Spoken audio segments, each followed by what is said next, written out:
Assalamualaikum warahmatullahi wabarakatuh. Selamat pagi anak-anak, bagaimana kabar kalian hari ini? Semoga anak-anak selalu sehat dan semangat, meskipun kita masih belajar dari rumah. Perkenalkan, nama Ibu Ika Setiawati, Ibu mengajar di kelas 5 SD Kartini 5, Kecamatan Kejaksan, Kota Cirebon. Kegiatan PJJ ini terselenggara atas kerjasama Dinas Pendidikan Kota Cirebon dan KKG Kecamatan Kejaksan. Belajar PJJ senang, senang belajar PJJ. KKG Kejaksan Dudu Padani. Anak-anak, di masa pandemi COVID-19 ini, kita wajib untuk selalu melaksanakan protokol kesehatan, yaitu 5M. Yang pertama, memakai masker dengan baik. Yang kedua, mencuci tangan menggunakan sabun di air mengalir. Yang ketiga, menjaga jarak minimal 2 meter. Yang keempat, menghindari kerumunan. Dan yang kelima, membatasi mobilitas dan interaksi. Anak, sebelum kita mulai pembelajaran hari ini, mari kita sama-sama membaca doa sebelum belajar. Membaca doa mulai. Doa mau belajar. Bismillahirrahmanirrahim. Rabbi zidni ilman warzuqni fahman. Ya Allah, tambahkanlah kepadaku ilmu dan berikanlah kepadaku kefahaman. Amin, amin, ya robbal alamin. Semoga pembelajaran hari ini anak-anak bisa memahami dan bisa untuk dimengerti. Anak-anak, hari ini kita akan belajar tentang tema 2 udara bersih bagi kesehatan. Subtema 2 pentingnya udara bersih bagi pernapasan. Pembelajaran 6. Anak-anak, tujuan pembelajaran hari ini, yang pertama, anak-anak dapat memahami hak, kewajiban, dan tanggung jawab sebagai peserta musyawarah. Yang kedua, anak-anak dapat mengidentifikasi informasi pada teks dengan pertanyaan apa, siapa, di mana, mengapa, dan bagaimana. Kemudian, tujuan pembelajaran yang ketiga, anak-anak dapat memahami unsur-unsur persiapan peragaan karya tari. Anak-anak, coba anak-anak masih ingat tidak ya? Apa itu musyawarah? Baiklah, musyawarah itu apa ya nak ya? Musyawarah adalah pembahasan bersama untuk mencapai keputusan bersama. Tentunya anak-anak sudah pernah mendengar dan membaca apa itu istilah tentang musyawarah ya nak ya. Kemudian ada juga istilah musyawarah mufakat. Apa sih Bu musyawarah mufakat? Perundingan bersama untuk memecahkan masalah sehingga tercapai keputusan yang bulat yang akan dilaksanakan bersama. Anak-anak tentunya pernah ya melakukan musyawarah, baik itu di lingkungan keluarga ataupun di lingkungan sekolah. Contohnya apa nak? Ketika kita melakukan musyawarah di lingkungan keluarga, misalkan anak-anak mau pergi berlibur bersama keluarga ke suatu tempat. Nah, anak-anak biasanya berunding. Nah, itu disebut juga musyawarah ya nak ya. Berunding bersama orang tua, kakak, dan anggota keluarga lainnya untuk menentukan tempat tujuan di mana kita akan mengunjungi atau tempat yang akan didatangi pada saat liburan seperti itu. Nah, secara tidak langsung itu anak-anak melakukan musyawarah ya nak ya. Kemudian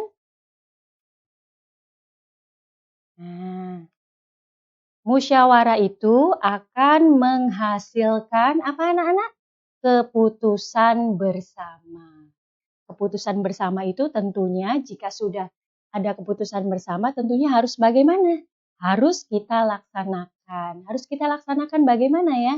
Dengan penuh tanggung jawab tentunya. Itu ada contoh di gambar, ada musyawarah di lingkungan masyarakat.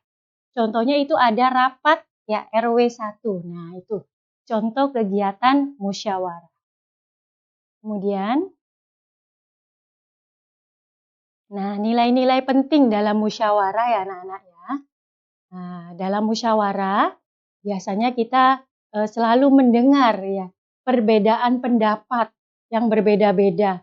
Bahkan bisa juga saling bertentangan. Misalkan dalam musyawarah di keluarga, kakak minta berkunjung liburannya ke mana? Ke Bandung misalkan. Adiknya minta berkunjung ke Jawa Tengah. Nah, seperti itu. Nah, tentunya itu ada perbedaan-perbedaan pendapat. Nah, perbedaan itu tentunya harus dilandasi dengan bagaimana supaya tidak bertentangan, supaya hasilnya bisa dilaksanakan dengan baik. Nah, tentunya harus dilandasi semangat gotong royong dan kekeluargaan. Tentunya jika dibicarakan, dimusyawarahkan dengan baik, perbedaan-perbedaan pendapat itu bisa menghasilkan keputusan bersama yang tentunya akan dilaksanakan. Seperti itu ya nak ya.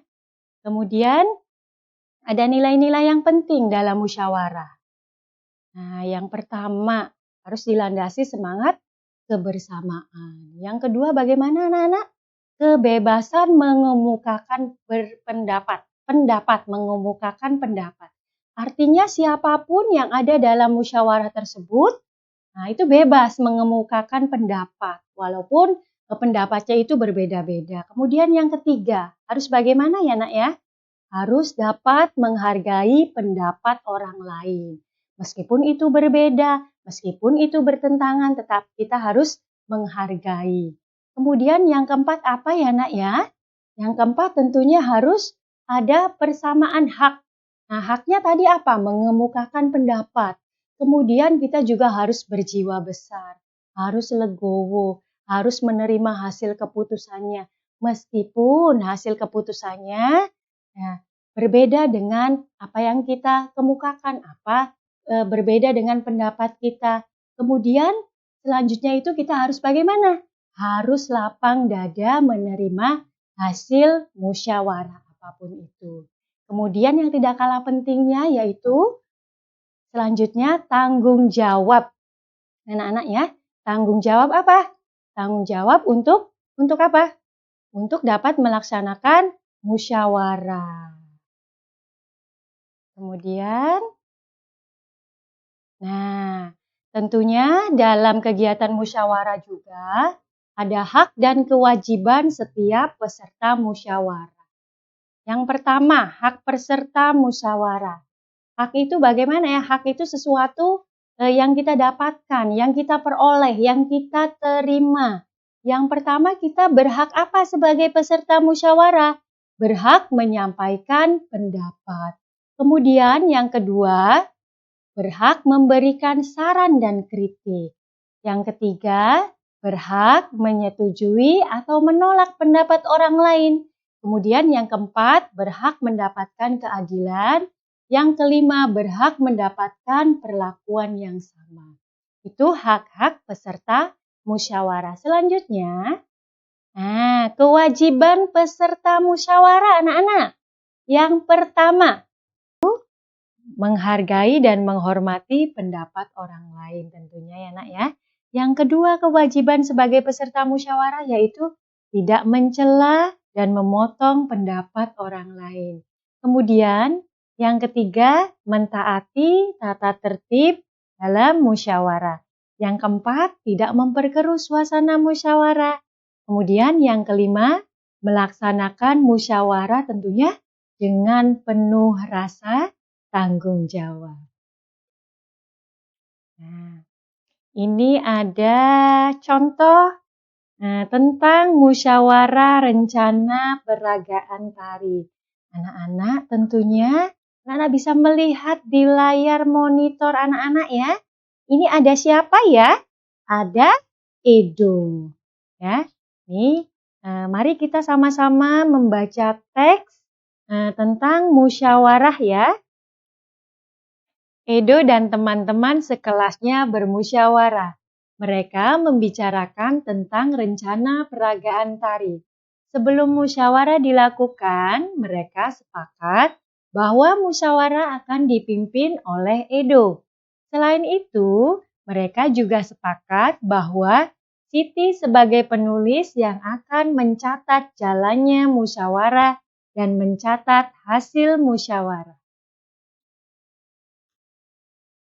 Nah, anak-anak, Ibu ingatkan kembali ya, cara menjelaskan informasi berdasarkan teks. Anak-anak tentunya masih ingat ya, Nak ya?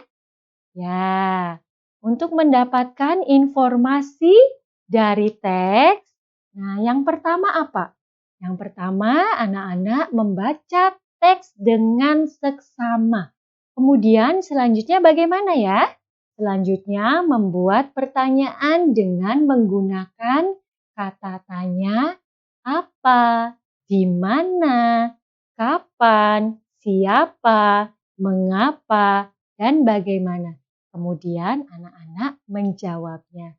Nah, kalimat tanya tersebut anak-anak bisa tuangkan dalam bentuk tabel. Nah, mari kita sama-sama belajar ya, berdasarkan teks yang tadi ya, yang kita baca bersama-sama. Mari kita buat kalimat tanya dan menjawabnya ya, Nak ya. Nah, untuk memperoleh informasi dari teks bacaan musyawarah tadi ya, rencana peragaan tari dengan cara membuat daftar pertanyaan dan jawaban.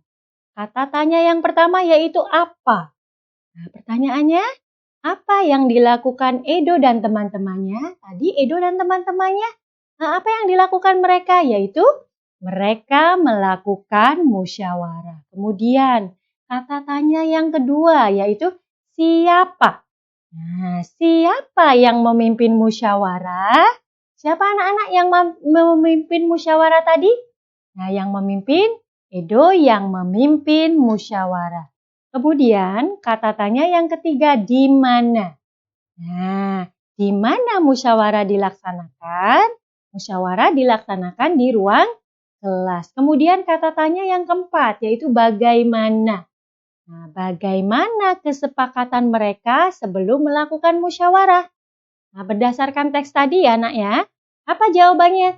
Mereka bersepakat bahwa Edo yang memimpin musyawarah. Kemudian, pertanyaan selanjutnya, kata tanya selanjutnya yaitu mengapa?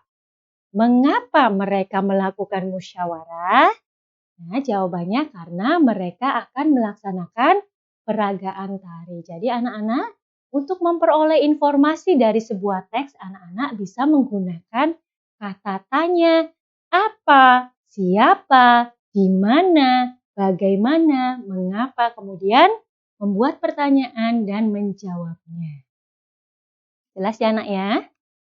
Nah, sekarang, anak-anak ini ada gambar apa ya anak ya? Ada gambar tarian. Iya, betul ada gambar tarian. Nah, anak-anak, unsur-unsur apa saja ya yang harus dipersiapkan sebelum peragaan tari? Nah, mari kita sama-sama lihat. Yang pertama, ada bentuk karya tari. Bentuk karya tarinya bisa berkelompok, bisa berpasangan atau tari mandiri ya, sendiri ya.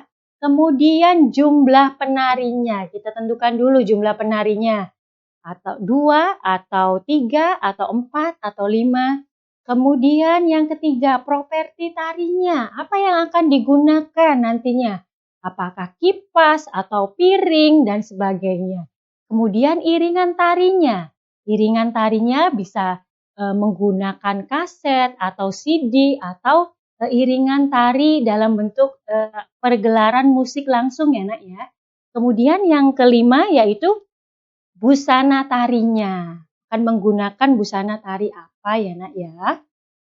Nah, selanjutnya ini perhatikan. Ada gambar, ada gambar apa anak-anak? Ada gambar tari piring Bu. Oke, pinter. Nah, bentuk karya tarinya apa anak-anak? tari piring. Bentuk tarinya yaitu tari berkelompok. Kemudian jumlah penarinya.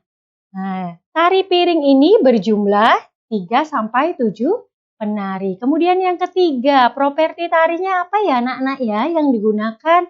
Piring atau mangkok. Kemudian iringan tarinya. Nah, iringan tari pada tari piring yaitu suling, rebana, gong, talepong, kemudian busana tarinya. Nah, busana rangmudo itu untuk penari prianya dan baju kurung untuk penari wanitanya. Jadi itu ya unsur-unsur yang harus dipersiapkan sebelum peragaan tari.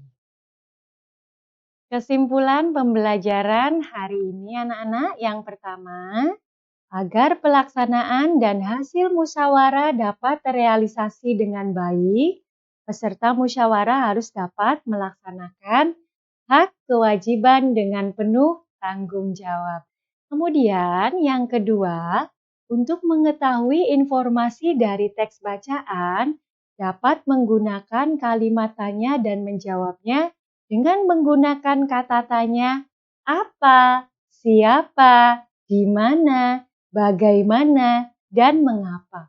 Kemudian yang ketiga, unsur-unsur yang harus dipersiapkan dalam peragaan tari, di antaranya yang pertama, bentuk karya tari, jumlah penarinya, properti tari, iringan tari, dan busana tari. Anak-anak, itu saja yang dapat Ibu sampaikan pada kesempatan hari ini. Anak-anak di rumah jangan lupa ya nak, selalu jalankan protokol kesehatan 5M. Kemudian yang kedua, anak-anak jangan lupa, anak-anak bantu orang tua di rumah ya nak ya. Dan yang ketiga, jangan lupa anak-anak selalu berdoa dan rajin beribadah sesuai dengan kepercayaan agama anak-anak masing-masing. Demikian Ibu akhiri. Wassalamualaikum warahmatullahi wabarakatuh. Terima kasih.